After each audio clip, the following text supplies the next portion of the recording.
شدید بوکھلاہٹ کا شکار ہو گئی کہ یہ یہاں کیسے؟ ابھی میں انہی سوچوں میں غرق تھی کہ دیو نے مجھے ہاتھ کی پشت پر اٹھایا اور ہوا میں معلق ہو گیا۔ کچھ ہی دیر میں دوبارہ اڑنے لگی۔ پلک جھپکنے میں ہی میں اپنے کمرے میں موجود تھی۔ صبح کی سرخی پھیل رہی تھی۔ کچھ ہی دیر میں اماں مجھے کمرے میں سے لینے آئی اور میں جیسے ہی کمرے سے باہر نکلی تیز بخار میں مبتلا ہو گئی۔ کچھ ہوش اور خبر نہیں تھی، لیکن میں نے آج فیصلہ کر لیا تھا کہ میں اماں سے آج پوچھ کے ہی رہوں گی کہ یہ سب کیا ہے، کیوں مجھے اس عذاب میں مبتلا کیا ہوا ہے۔ اماں سے میں پوچھوں گی کہ میں کیوں اس مصیبت سے دوچار ہوں، کیا میں آپ کی سگی اولاد نہیں تھی؟ لیکن یہ سب پوچھنے کی نوبت ہی نہیں آئی۔ شام ہوتے ہی اماں نے مجھے پھر سے نیا جوڑا پہنایا اور اسی کمرے میں دوبارہ لے گئیں۔ میں نے جوڑا وہیں پہ اتار کر رکھ دیا اور پکڑتے ہی پھاڑ دیا۔ جیسے ہی میں نے اس جوڑے کو پھاڑا، کمرے کا دروازہ خود بخود کھل گیا۔ کسی کو بھی کھولنے کی ضرورت ہی نہ پڑی۔ پھٹا ہوا جوڑا ہاتھ میں تھا۔ اماں کے چیخنے کی آواز اتنی شدید تھی کہ ساتھ والے کمرے میں باقی بہنیں شور کی آواز سن کر دوڑی آئیں۔ اماں نے اسی وقت ان کو دیکھتے ہی شدید ڈانٹ دیا۔ وہ ساری سہم کے واپس چلی گئیں۔ اماں نے میرے بالوں سے مجھے پکڑا اور مجھے دھکیلتے ہوئے اس کمرے میں واپس چھوڑ آئیں۔ میں روتی رہی، چیختی رہی، فریاد کرتی واپس اسی کال کوٹھڑی میں آ گئی۔ میرا کوئی پرسان حال نہیں تھا۔ میں اور میری اکیلی ذات، یہ معمہ ابھی تک ناقابل حل تھا کہ وہی پیر اس قدر دور ویرانے میں کسی دیو کے زیر اثر وہاں ایک بوسیدہ عمارت میں کیا کر رہا تھا۔ میری بہن جو اس کی بیوی تھی وہ کہاں ہے؟ مجھے سب سے زیادہ فکر اپنی بہن کی تھی۔ میں اماں کو سب کیسے بتاؤں کہ وہاں کیا ہو رہا ہے؟ میں نے ایک فیصلہ کر لیا تھا۔ اس کمرے میں رات بھر گزار کر مجھے انتظار تھا کہ اماں حسب معمول صبح آئیں گی تو میں نہایت محبت سے ان سے کہوں گی کہ وہ باجی کا پتہ کریں کہ وہ کس حال میں ہے۔ لیکن اماں اس صبح معمول کے مطابق نہیں آئیں۔ میں انتظار کرتی رہ گئی۔ وہ نہیں آئی۔ میں بھوکی پیاسی پورا دن وہیں رہی۔ اس کمرے کی حقیقت مجھ پر آشکار نہیں ہو پا رہی تھی کہ یہ کمرہ کس لیے بنایا گیا تھا۔ یہ بھوت، یہ دیو اور یہ سب سے بڑی کہ میری ماں ہی کیوں مجھے تنگ کر رہے ہیں؟ اس سب سوالوں کے جواب میرے پاس نہیں تھے اور نہ ہی مجھے کہیں اور سے ان کے ملنے کے امکانات تھے۔ جیسے ہی شام کی اذانیں ہوئیں، اماں آئیں اور مجھے ایک نیا جوڑا دیا۔ میں نے خاموشی سے وہ جوڑا ہاتھ میں پکڑ لیا، بالکل چپ چاپ کھڑی رہی۔ میں نے ہمت جمع کر کے اماں سے بات کرنے کی کوشش کی۔ اماں، میں نے بات کرنے کی کوشش کی لیکن اماں کسی بات کا جواب دینے کے حق میں ہی نہیں تھی۔ خاموشی سے یہ جوڑا پہن لو اور زیادہ جواب سوال مت کرو۔ اماں، باجی کہاں ہے؟ میں نے ایک سوال کر ہی ڈالا۔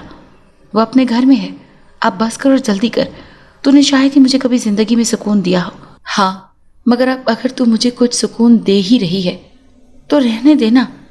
میں نے سوچا کہ کاش وہ ننھی پری ہی کبھی آزاد ہو جائے، میں اسے اپنے سوالات کے جوابات لے سکوں۔ جیسے ہی میں نے جوڑا پہنا، میں نیند کی وادی میں چلی گئی۔ اس کے بعد کچھ علم نہیں کہ کیا ہوا۔ صبح ہوتے ہی میں پھر سے تیز بخار میں مبتلا ہو گئی۔ یہ سلسلہ اب طویل ہوتا جا رہا تھا اور میں اس سے تنگ آ چکی تھی، لیکن انتہائی مجبور تھی۔ کیا کرتی؟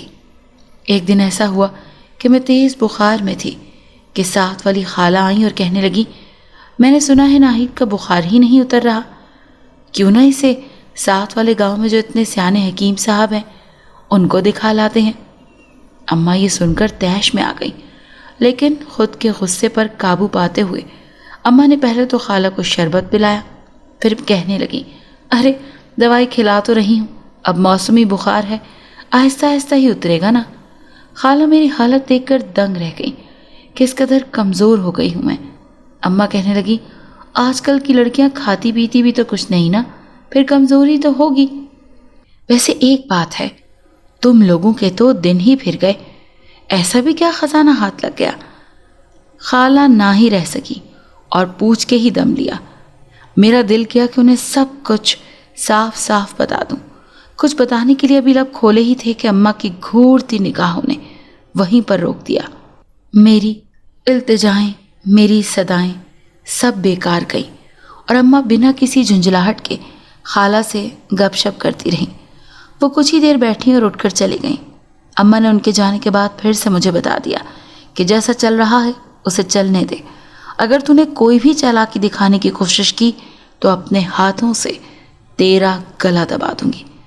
ویسے تو کچھ عرصے بعد بالکل ہی بیکار ہو جائے گی، پھر مجھے تیری کوئی ضرورت نہیں رہے گی۔ اتنے میں میری ساری بہنیں اپنے گھروں کی ہو چکی تھیں۔ سبھی بہت خوش تھیں کیونکہ سب کو بہترین ساتھی مل گئے تھے۔ جب سب اپنے گھروں کی ہو گئیں تو ایک دن ہمسایوں کی لڑکی ماچس لینے آئی۔ اماں نے اسے پورا ڈبہ ہی پکڑا دیا اور ساتھ میں یہ کہا کہ سارا کہ جاؤ ہمارے گھر میں اور بہت سارے ہیں۔ میں یہ سارا منظر دیکھ رہی تھی اور ساتھ میں ماسی کی باتیں دہرا رہی تھی کہ کہاں ہمارے گھر میں ایک ماچس کی تیلی نہیں ہوتی تھی اور کہاں اب اماں سب کچھ سخاوت کرنے پر تلی ہیں۔ میں بس اتنا تو جان ہی چکی تھی کہ اماں کے ہاتھ میں لازمی کوئی ایسی طاقت ہے جس کی وجہ سے ہمارے حالات اس قدر بہترین ہو گئے ہیں کہ ہم آب عام لوگ رہے ہی نہیں۔ اماں نے سلائی کڑھائی کرنا بھی کب سے چھوڑ دیا تھا، بقول ان کے کہ یہ سب تو غریبوں کے کام ہیں۔ شام ہوتے ہی مجھے قربانی کے تختے پر چڑھنا تھا، جہاں میں نہ چاہتے ہوئے بھی وہ سب کرتی تھی جس کی کبھی میں نے خواہش نہیں کی تھی۔ اماں کا دیا ہوا نیا جوڑا پہنا اور کمرے میں چلی گئی۔ میری سب سے چھوٹی بہن کا شوہر عالم دین تھا۔ وہ بہت ہی کم ہمارے گھر آتا تھا۔ ایک دن وہ گھر میں آیا، میں بہت تیز بخار میں چل رہی تھی۔ آج جو بخار چڑھا تھا اس نے ہوش و خرد سے بالکل ہی بیگانہ کر دیا تھا۔ میں چپ چاپ لیٹتی ہوئی جب وہ بھائی فہر آئے، انہوں نے شاید مجھے پہلی دفعہ اتنے غور سے دیکھا تھا۔ کہنے لگے، خالہ ناہید کی یہ حالت کب سے ہے؟ ارے اسے تو ایسے ہی موسمی بخار ہو جایا کرتا ہے، شروع سے ہی ہے، تبھی تو نہ اسکول جا سکی نہ ہی میں نے اس کی شادی کی۔ اماں نے من گھڑت کہانی کو بڑے ہی اچھے انداز میں سنا دیا۔